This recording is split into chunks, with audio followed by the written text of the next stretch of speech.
I never imagined that being forgotten would be the harshest pain I'd endure. For years, I lived in the shadows of my own life, unnoticed and invisible.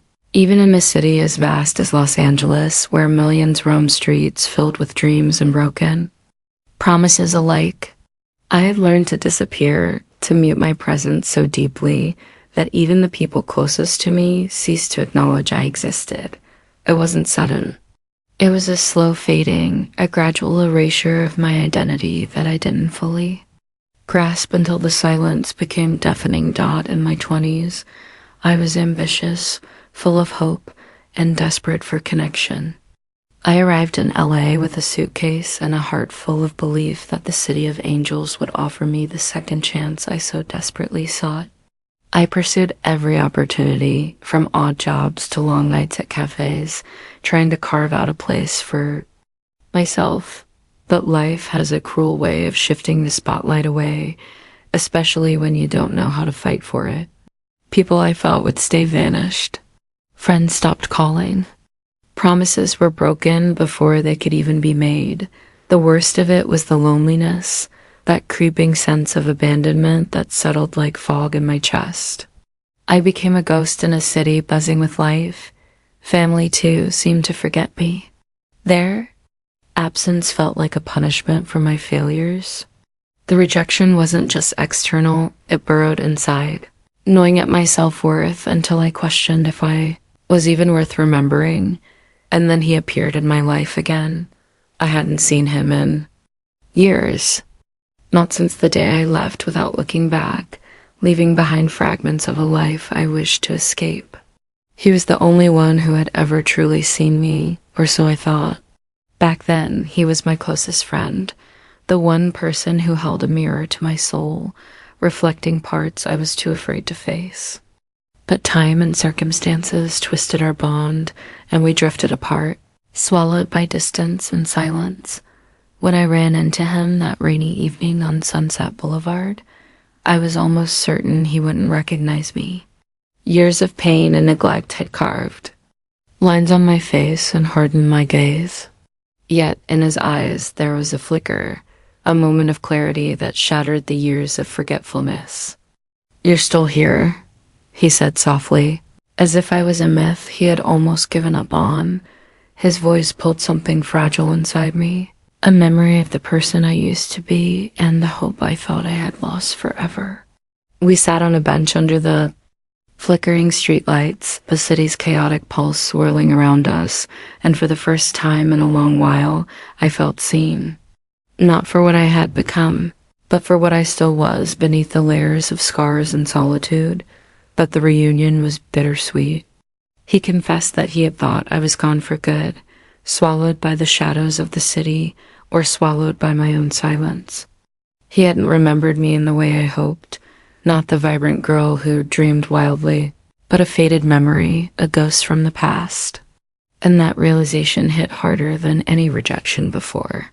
Still, in that moment of unexpected remembrance, something stirred within me, a spark of defiance. If I had been forgotten by everyone else, at least he remembered. That meant I still existed. That meant I could reclaim my story.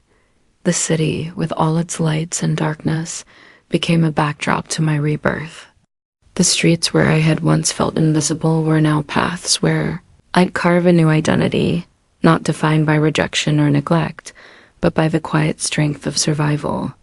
I started small, rebuilding connections, seeking forgiveness, both from others and myself. But the deeper truth lay beneath the surface. It wasn't just about being remembered by someone else. It was about remembering who I was and who I wanted to become. The ghosts of my past whispered doubts and fears, but I learned to drown them out with the rhythm of my heartbeat, louder and stronger with each passing day. This is my story. The story of a woman erased by the world, but not by her own will. The story of being forgotten and then remembered, not just by him, but by myself. I didn't expect that meeting on Sunset Boulevard to reopen old wounds, but it did, and not just mine. His presence was a reminder of the life I once had, a life where I was seen, at least by someone, before I faded into the background. But the years had changed us both. The boy I knew had grown into a man who carried his own scars, some visible, others buried deep within. We talked long into the night, sharing fragments of what happened while we were apart. He told me about his own struggles, battles with guilt, regrets over letting me slip away, and the harsh realities that swallowed his dreams one by one. It was strange how we both carried the weight of being forgotten in different ways. For him, forgetting was a defense. For me, it was an abandonment. Despite the pain, that night sparked something between us. A fragile connection, a bridge, back to something real. I wasn't sure if it was nostalgia or hope, but it made me realize how starved I was for genuine human contact, for validation that I wasn't just a ghost wandering these streets. Los Angeles, with its sprawling endlessness, felt both imprisoning and liberating. The city's pace never slowed, and it forced me to confront my solitude head-on. I started spending more time outside my apartment, walking the streets where we met, observing faces in coffee shops, overhearing conversations that reminded me how much life goes on regardless of whether you're remembered or not. One evening, I found myself in a small bookstore tucked away between skyscrapers. I used to love books, their smell, their promises of other worlds. It was there I ran into an old friend I hadn't seen since I first came to LA, someone who had also drifted away like everyone else. Our reunion was awkward but real, and it forced me to face the fact that I'd allowed myself to disappear, not only from others, but from who I wanted to be. I realized I was not just forgotten by them, I had forgotten myself. It was a terrifying thought, but also a call to action. I decided then that I would stop waiting to be remembered. I would start remembering. I began writing again, pouring out memories, feelings, dreams, and regrets onto pages that no one would necessarily read. It was a way to reclaim my voice, to hear myself above the noise. In the weeks that followed, I started reconnecting with parts of my life I had neglected. I rejoined a community art class, tentatively at first, then with growing passion. Painting and drawing gave me an outlet to express what words couldn't. I met people who didn't know my past, who only saw me for who I was now, a woman trying to rebuild from fragments, but the path wasn't easy. Old insecurities crept back like shadows. I sometimes questioned if I deserved to be remembered or loved. Nights alone were the hardest. Memories of rejection gnawed at me, especially when I thought about him, the man who had once promised to be my anchor but let me drift away. One evening, after a particularly hard day, I found a letter slipped under my door. It was from him. No fancy words, no grand apologies, just a simple acknowledgement that he hadn't been there when I needed him, and that he wanted to try to be better now, if I'd let him. That letter stirred a complicated mix of emotions. Forgiveness wasn't automatic, and trust had to be earned. But it opened a door I thought was forever closed. I started to wonder, could I allow myself to be vulnerable again? Could I let someone see the woman I was becoming, not the one I used to be, or the one I feared I was? Los Angeles was still a city of millions, but for the first time, I felt like I was carving out my own space in it, a space where I wasn't invisible, a space where I mattered, but I knew this was just the beginning. Remembering was one thing, reclaiming my life, rewriting my story was the challenge ahead. The days blurred together as I settled into a fragile rhythm of rediscovery. The city never stopped moving, and neither could I. Each morning, I forced myself out of the apartment, into the sprawling maze of Los Angeles streets that promised possibility but often delivered solitude. The city had a way of swallowing you whole, but I was learning how to swim against the tide instead of sinking beneath it. My interactions were tentative at first. Conversations filled with polite distance, smiles that didn't quite reach my eyes, but gradually I began to open up. The art classes became a sanctuary, a place where the brush on canvas felt like a lifeline, where colors and shapes whispered truths I couldn't speak aloud. In those moments, I felt alive in a way I hadn't for years. He remained a complicated figure in my life, a reminder of the past I was desperate to understand, but wary to revisit. We met occasionally, sometimes with the ease of old friends. Other times waited with silence that spoke louder than words. He was trying, that much was clear, but trust is a fragile thing, and mine had been fractured long before we reunited. One afternoon, after a class, I wandered to a cafe tucked between art galleries. The smell of roasted coffee beans and soft jazz in the background offered a momentary escape from the noise inside my head. It was here I overheard a conversation that changed everything. A group of young entrepreneurs discussed a new project. A community center dedicated to helping forgotten people like me, those erased by circumstance, neglect or their own doubts. A place to rebuild, to be seen, to reclaim dignity. Their passion ignited something inside me, a call to action beyond my personal healing. I decided to volunteer, to lend my voice and energy to a cause that mattered. It was terrifying and exhilarating all at once. Surrounded by others who had walked similar paths, I found solidarity and strength. The center wasn't just a building. It was a movement, a beacon of hope in a city that often felt indifferent. In those weeks, I met people whose stories echoed mine. The mother who lost custody of her child and fought to regain it. The veteran, struggling with invisibility after serving his country. The teenager abandoned by family but refused to give up. Their resilience became my mirror, reflecting the strength I'd been too blind to see in myself. Yet, amidst the growing connections, the ghosts of my past crept in. Doubts whispered relentlessly, am I truly worthy? Will I always be forgotten once the spotlight fades? The fear of abandonment lingered like a shadow, but I learned to face it rather than run. One evening, after a long day, he called. His voice was tentative, vulnerable. He asked if I wanted to meet, to talk without the weight of the past pressing down. I hesitated, but agreed. We met at a quiet park, the city skyline glowing behind us. For hours, we talked about mistakes, regrets, forgiveness, and the possibility of new beginnings. It wasn't a fairy tale. There were no grand promises or instant resolutions, but it was honest, raw, and real. That night, as I walked home, I felt something I hadn't in a long time. Hope. Not the naive kind that dissolves with disappointment, but a hard-earned belief that maybe, just maybe, I could rewrite my story, not as the forgotten, but as the remembered. Los Angeles still held its challenges, its indifferent crowds, and relentless pace. But within that sprawling chaos, I found pockets of light in art, in community, and fragile human connections.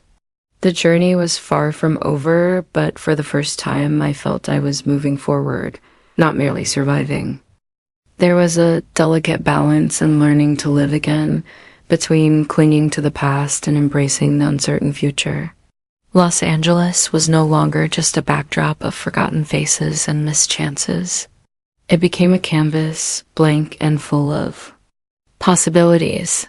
But the wounds I carried were deep, and healing was never a straight line. Each day was a battle against my own shadows. The fear of being invisible, of fading away again, lurked beneath every interaction. I reminded myself constantly, I am here. I matter, but saying it aloud wasn't enough. I needed proof from the world and, more importantly, from myself. Community center became my anchor. I poured my energy into helping others reclaim their stories, listening to their pain, and sharing my own in carefully measured doses. It was strange how vulnerability, once my greatest fear, became a bridge to connection. The faces I met were mirrors, some filled with hope, others etched with scars like mine. He remained a presence in my life, sometimes near, sometimes distant. Our relationship was a fragile dance of trust and hesitation. The memories we shared were both balm and poison, reminding me how close we'd come to losing everything. But he showed me that being remembered wasn't always enough. Sometimes it was about who chose to stay when the rest walked away. One afternoon, a letter arrived. Not from him, but from someone else, a woman I had once helped at the center. Her words were raw, filled with gratitude and a quiet strength. She spoke of how my story gave her courage, how the idea of not being forgotten resonated with her deepest fears. The letter was a lifeline, a reminder that even in the darkest places, our voices could reach others, breaking the silence. I kept writing, too. My journal became a sacred space where I explored the complexities of pain, hope, and identity. Sometimes the words came easily. Other times they stumbled, fractured by the weight of memories I wasn't ready to face. But with every page, I reclaimed a piece of myself. The city outside continued its relentless pulse, lights flashing, cars honking, strangers weaving their lives together in a tapestry of stories. I realized my story was just one among millions, but it mattered. My existence was not defined by the neglect I endured, but by the strength I found to stand up again. One night, as the stars flickered faintly above, he called me unexpectedly. His voice was softer this time, stripped of the bravado and defenses he once wore like armor. He asked if we could meet, to talk about what the future might hold, not as ghosts from the past, but as people willing to try again. I hesitated, my heart torn between fear and desire. Could I risk being vulnerable once more? Could I trust that being remembered meant he wouldn't let me fade again? We met under a canopy of city lights, the hum of Los Angeles, a distant backdrop to our conversation. Words flowed between us, apologies, confessions, hopes. There were no guarantees, only the fragile promise of presence. As I walked away that night, the weight on my shoulders felt lighter. I didn't know what tomorrow would bring, but I was no longer afraid of being forgotten. I was learning that remembering, truly remembering, was an act of courage for both him and me. And in that act, I found the beginning of healing. The city's pulse never slowed, and neither did the storm within me.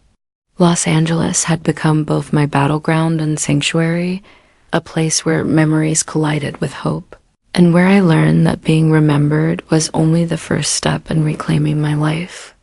But the path ahead was jagged, filled with moments of doubt, confrontation, and unexpected revelations.